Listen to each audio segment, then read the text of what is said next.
sekarang karena pentingnya untuk mengetahui berbagai macam informasi yang ada di DNA, karena DNA itu juga adalah semacam kumpulan informasi ya yang sangat penting sekali, karena dia merupakan salah satu sumber informasi genetik yang bisa memberikan manfaat ya, dan juga untuk menguak berbagai macam apa yang terjadi di dalam proses metabolisme yang ada di dalam makhluk hidup ya.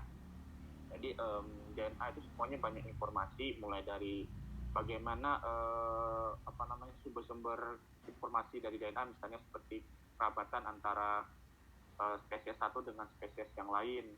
Kemudian misalnya untuk melakukan deteksi terhadap suatu penyakit keturunan atau penyakit genetik, atau mungkin untuk melihat kerabatan kita antara saudara satu dengan saudara lain ya. Misalnya untuk identifikasi DNA misalnya pada suatu zat atau segala macam, atau mungkin untuk identifikasi secara kekerabatan misalnya. Mungkin sering saudara lihat di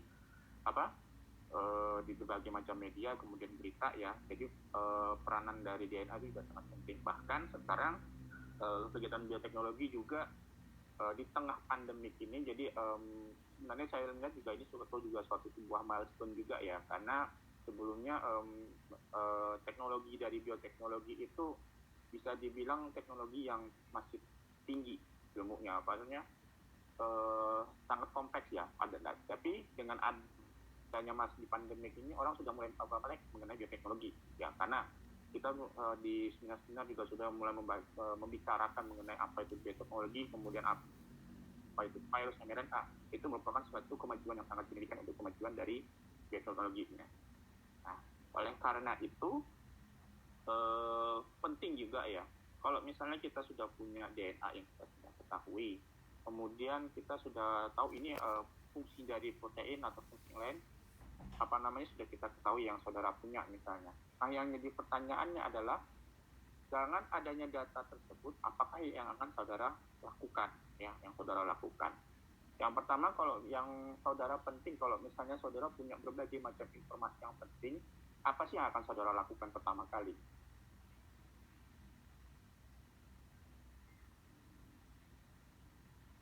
Katakanlah saudara punya suatu informasi yang penting, dan kalau misalnya saudara biar tidak mudah lupa, apa yang akan saudara lakukan? Disimpan, Pak. Dicatat, disimpan, Pak. Dicatat datanya. Oke, disimpan dan dicatat ya. Karena apa? Nanti segala informasi atau mungkin segala hasil penelitian yang mungkin nanti saudara dapatkan ke depannya, atau mungkin berbagai sumber-sumber informasi ya. Katakanlah sekarang saudara mengikuti perkuliahan, kemudian untuk mencatat informasi-informasi yang didapat dari dosen, dan supaya mungkin bisa saudara kaji lagi nanti selanjutnya di rumah misalnya atau di kosan setelah perkuliahan, berarti kan saudara perlu yang namanya mencatat atau menyimpan datanya lah kalau kalau di laptop atau di komputer. Nah, sama halnya dengan DNA, mRNA dan protein, kita juga perlu mencatat informasi ini karena apa? Selain sebagai salah satu sumber informasi, juga bisa sebagai sarana untuk komparasi juga. Kemudian untuk melakukan sebagai basic untuk penelitian selanjutnya. Informasi yang bisa digunakan ini bisa digunakan untuk melakukan kajian penelitian berikutnya. Maka dari itu DNA bioteknologi juga memerlukan yang namanya proses databasing ya, yaitu penyimpanan berbagai macam informasi yang terkait dengan bioteknologi, dalam hal ini DNA dan protein. Nah, bisa kita lihat di sini ada 3 macam ya. Yang pertama adalah kita bisa melakukan database dengan cara mengindeksin dan untuk mencari spesifikasi terhadap suatu item yang ingin kita cari. Misalnya saudara ingin mencari DNA suatu mikroba atau makhluk tertentu, atau mungkin mencari suatu protein yang punya fungsi tertentu, atau misalnya melakukan komparasi juga bisa ya. Kemudian yang kedua sebagai arsip ya, sebagai arsip. Jadi berbagai macam informasi ya, misalnya saudara bikin catatan segala macam, pasti kan saudara mengarsipkan. Ini misalnya perkuliahan bioteknologi, misalnya di buku A, perkuliahan biologi molekuler misalnya di buku B ya. Jadi saudara sudah melakukan arsip-arsip. Sama halnya misalnya saudara mungkin nanti bikin laporan atau misalnya kalau di laptop ya mungkin misalnya saudara mungkin sudah melakukan foldering berbagai macam informasi atau mungkin data yang saudara punya. Misalnya folder A ini tentang saudara misalnya tentang perkuliahan A, folder B tentang perkuliahan B. Jadi perlu diadakannya arsifikasi karena apa? Karena nanti ke depannya saudara itu akan memudahkan pencarian saudara juga ya. Jadi ada banyak macamnya database dalam arsip yang ada di bioteknologi, seperti sequence dari asam nukleotida. Mohon maaf bentar ya, ada suara mungkin.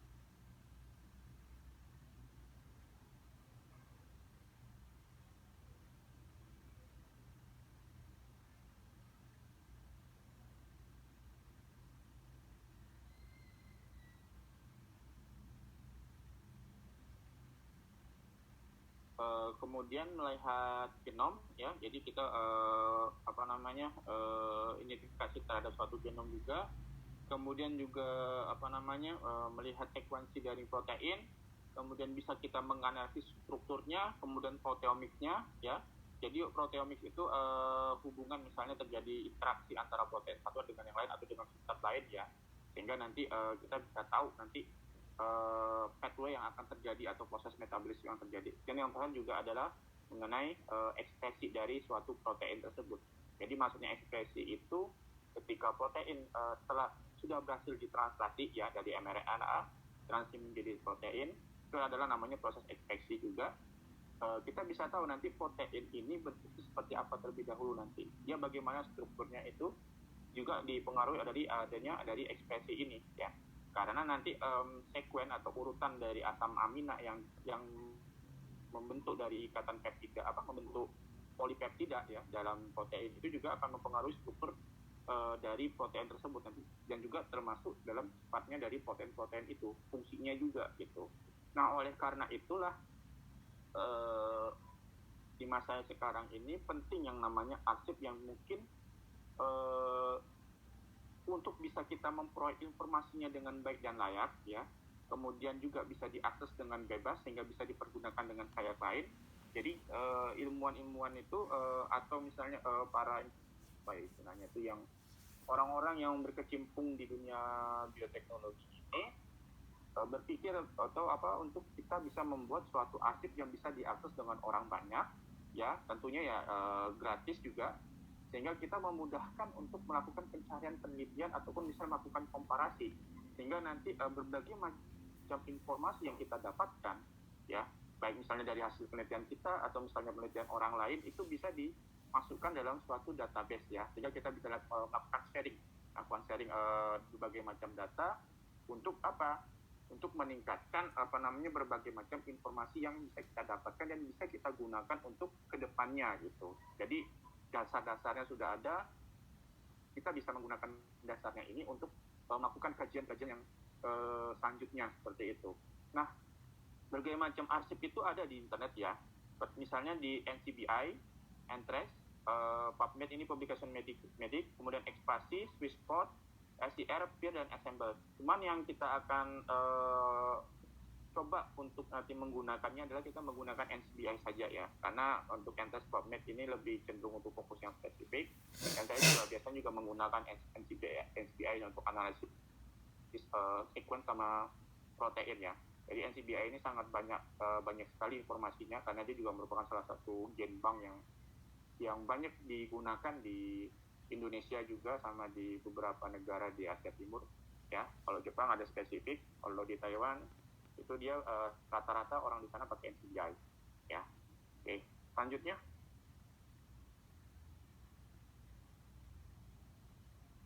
oke, jadi ini adalah beberapa macam database-nya ya. Misalnya di IMBL ini punyanya Eropa ya, kemudian ada GenBank ini biasanya kita bisa aksesnya dari NCBI ya. Kemudian yang di DBJ ini yang punyanya Jepang ya. Nah, ketiga database besar ini dia saling terkoneksi satu sama lain, saling melakukan sharing satu sama lain ya. Jadi misalnya informasi yang pertama mungkin didapatkan dari NCBI. Jadi besoknya mungkin nanti Ginbank atau NCBI nanti akan melakukan cross sharing dengan IMBL sama DDPJ ya. Jadi segala macam informasi yang didapatkan ya, informasi DNA, sequence sama yang lain gitu, itu bisa kita dapatkan di ketiga database besar ini ya, karena mereka melakukan cross sharing ya. Karena fungsinya apa? Kita juga harus mengetahui bahwa sharing informasi terutama terkait dengan DNA itu memiliki manfaat yang sangat luar biasa, manfaat yang luar biasa karena kita bisa aksesnya dengan mudah dan itu bisa berguna untuk khalayak ramai juga ya. Oke, berikutnya next. Nah, ini yang akan kita gunakan ya, yaitu NCBI atau National Center for Biotechnology Information. Jadi ini punyanya USA, mulai dibentuk itu pada tahun 1988 ya. Jadi dia fungsinya adalah melakukan sharing public database-nya yang ada gitu. Jadi biologi komposisional, kemudian pengembangan software, kemudian biomedical information gitu, dan yang lainnya. Jadi semuanya dibuka secara daring gitu, diakses oleh publik ya gitu. Selanjutnya silakan. Nah, ini untuk yang PubMed ya. Jadi ini lebih cenderung untuk kegiatan medicine, obat-obatan ya. Kemudian untuk kesehatan juga sama preklinik juga ya. Jadi kalau yang orang-orang kesehatan biasanya menggunakan PubMed ya untuk mengakses berbagai macam database yang menunjang kegiatan kedokteran ya, sama kalau nggak medical ya. Saya kurang tahu kalau istilahnya ini kedokteran sama medical mungkin sama apa tidak ya. Jadi ini untuk medical purpose ya, lebih spesifik ke medical purpose untuk kesehatan ya. Oke, selanjutnya. Nah, kita bisa lihat ini database-nya di NCBI. Jadi setiap tahun itu dia semakin meningkat secara signifikan yang tajam ya. Otomatis karena di sini juga kita bisa melihat bahwa kemajuan teknologi ya, utamanya di bidang bioteknologi itu semakin pesat ya, dan informasi yang didapatkan itu juga semakin banyak, semakin sistematis. Oleh karena itu juga penting dilakukannya adanya archivifikasi yang bisa secara spesifik dan mudah diakses ya. Karena apa? Seiring dengan perkembangannya teknologi yang ada dan memudahkan kita untuk melakukan kegiatan analisa bioteknologi, misalnya seperti kita mau melakukan cloning, itu sekarang sangat mudah sekali ya, asalkan bahannya ada, alatnya ada, kita cuma tinggal jalan aja ya. Kalau zaman dulu mungkin agak sulit ya, apalagi kalau sekarang kalau kita melakukan kegiatan yang namanya bioteknologi itu, kalau dulu kita persiapan preparasinya mungkin sangat panjang sekali. Kalau sekarang itu saudara cuma tinggal punya kit aja, saudara ikutin prosedurnya, saudara caranya bagaimana, ikutin seniornya bagaimana, nggak sampai 1 jam selesai saudara melakukan analisis terhadap bioteknologi ini. Saking sekarang itu cepatnya itu. Dan juga oleh karena itu perkembangan untuk mendapatkan hasil yang ada kemudian dimasukkan ke dalam database atau komputasi juga semakin banyak seiring dengan kemajuan teknologi ya. Oke, selanjutnya. Nah, ini yang punyanya Eropa ya, sama seperti itu juga. Cuma saya belum pernah menggunakan IMBL ya. PubMed juga saya jarang kalau PubMed, kecuali kalau saya ingin melihat beberapa macam database atau misalnya informasi yang terkait dengan virus ya, karena saya juga belajar dengan beberapa virus. Oke. Kemudian satu lagi selanjutnya,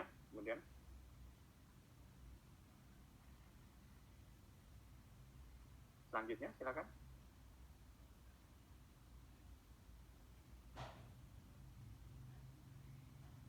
Nah, ini yang atas.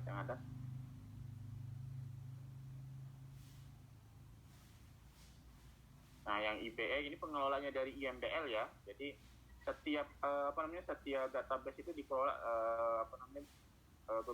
satu institut besar ya, kemudian juga bisa melakukan cross sharing dengan institut lain yang bertanggung jawab. Misalnya Ginbank, tadi NCBI. Kalau ABI ini European Bioinformatics, dia yang mengelola IMBL IBI tadi ya.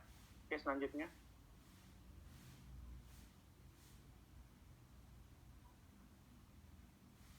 Kemudian di DBJ ini yang punyanya Jepang, ya, ini fokusnya ke nukleotida ya, ke asam nukleat ya, jadi sekuen dari DNA juga ya. Oke, selanjutnya.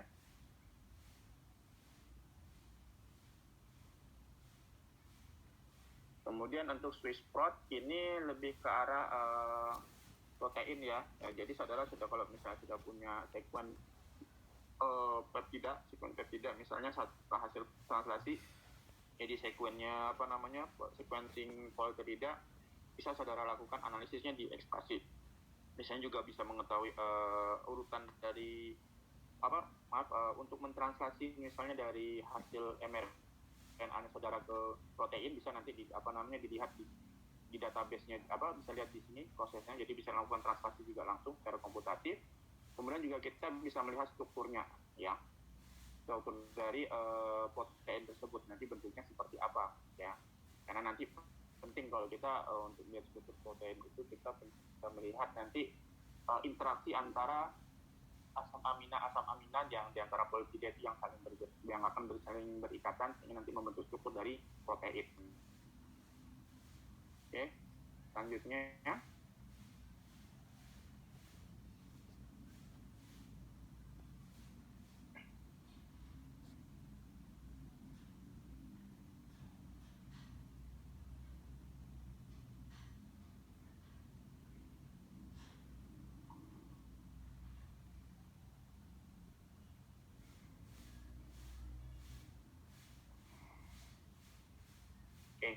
ini untuk database protein ya, jadi bisa diakses di mana saja ini. Yang pertama Swiss prot, ada PRPSD, UniProt, IRP atau IP atau IBI ya. Ini jadi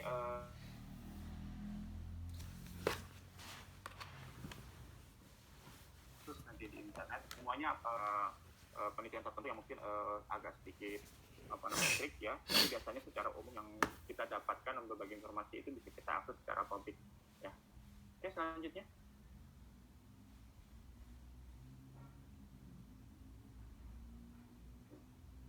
Nah, ini kalau misalnya mau mencari database tentang karbohidrat, itu bisa di. Kemudian untuk melihat 3D struktur database, kita bisa pakai PDB atau ABI, NDB. Ini semuanya bisa diakses ya, semuanya bisa diakses di internet, dan biasanya juga saling berkaitan dengan database yang lainnya. Jadi biasanya sudah satu kesatuan dalam websitenya itu. Jadi kita hanya cuma input informasi yang kita punya ya, file yang kita punya mengenai informasi sequencing DNA atau protein, kita tinggal masukkan, tinggal klik aja apa yang kita mau, nanti semua datanya keluar. Itu aja sebenarnya, paling gampang itu. Oke, selanjutnya.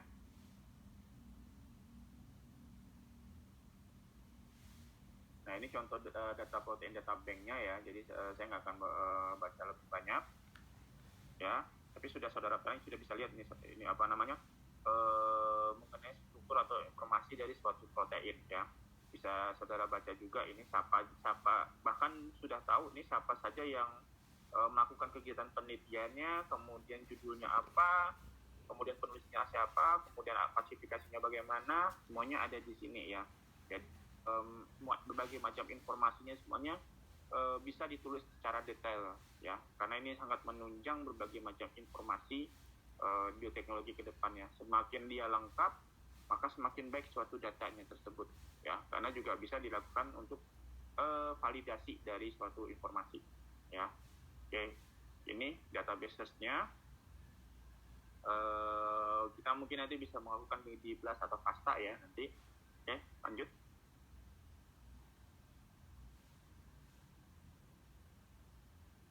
Lanjut lagi.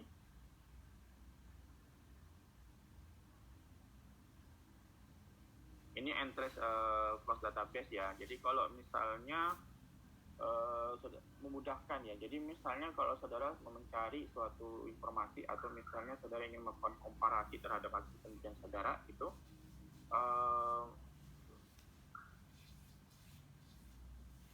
langsung jadi dia tidak, kalau misalnya informasinya mungkin tidak cukup di misalnya saudara mengaksesnya dari NCBI ya, misalnya dia punya data yang mungkin kurang cukup gitu, maka dia nanti biasanya langsung akan mengauto dengan website yang lain, yang besar, misalnya di DGP atau di eBay ya.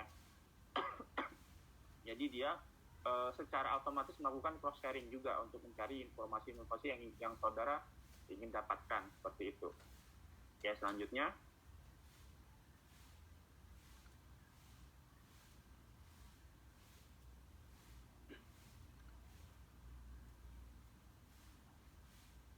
Oke, ini berbagai macam informasi yang bisa kita dapatkan di NCBI ya. Jadi kita bisa tahu ini apa namanya sumber-sumber genom yang kita ingin dapatkan gitu, mulai dari tahun kapan itu didapat, kemudian siapa penulisnya, siapa yang melakukan penelitiannya, kemudian informasinya juga ada semuanya di sini. Di NCBI kita bisa dapat semua ya. Oke, selanjutnya.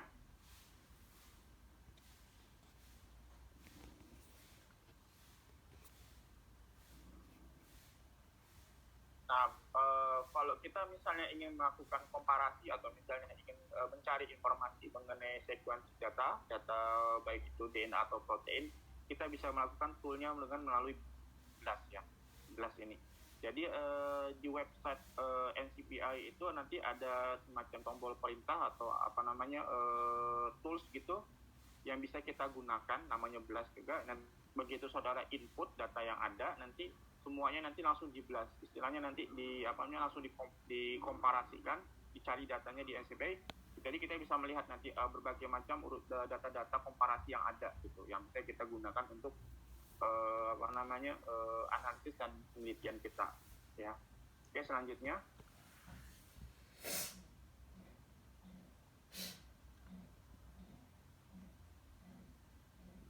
Ya, ini FASTA protein database query ya, sama seperti fungsinya itu.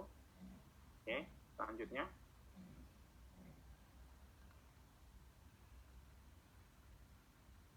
Untuk Kang Guru, saya nggak begitu tahu yang mengenai ini ya. Ini lebih ke arah ke blueprint ya.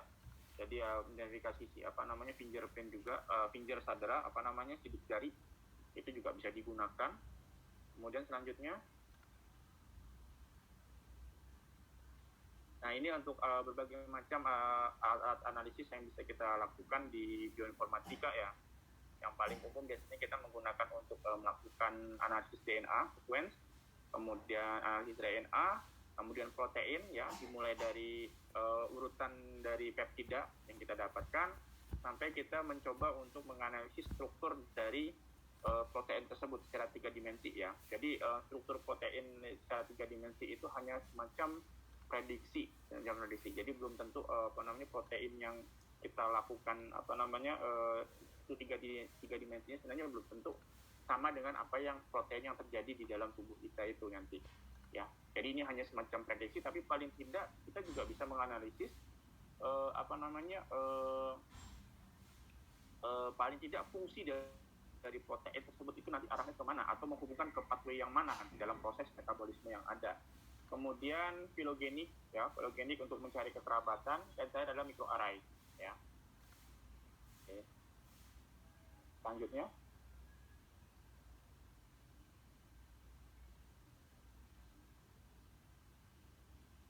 Oke, sudah.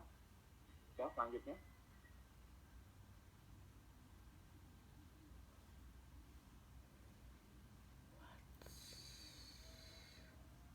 Suaranya agak keganggu nggak? Enggak Pak, jelas Pak. Enggak Pak, jelas. Suara di sini keganggu nggak?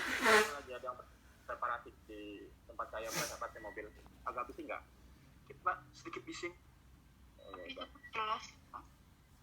Oh, nah gini aja, saya lihat bentar ya, saya pindah tempat dulu. Nanti setelah itu saya masuk lagi ya. Bentar. Baik Pak. Pak.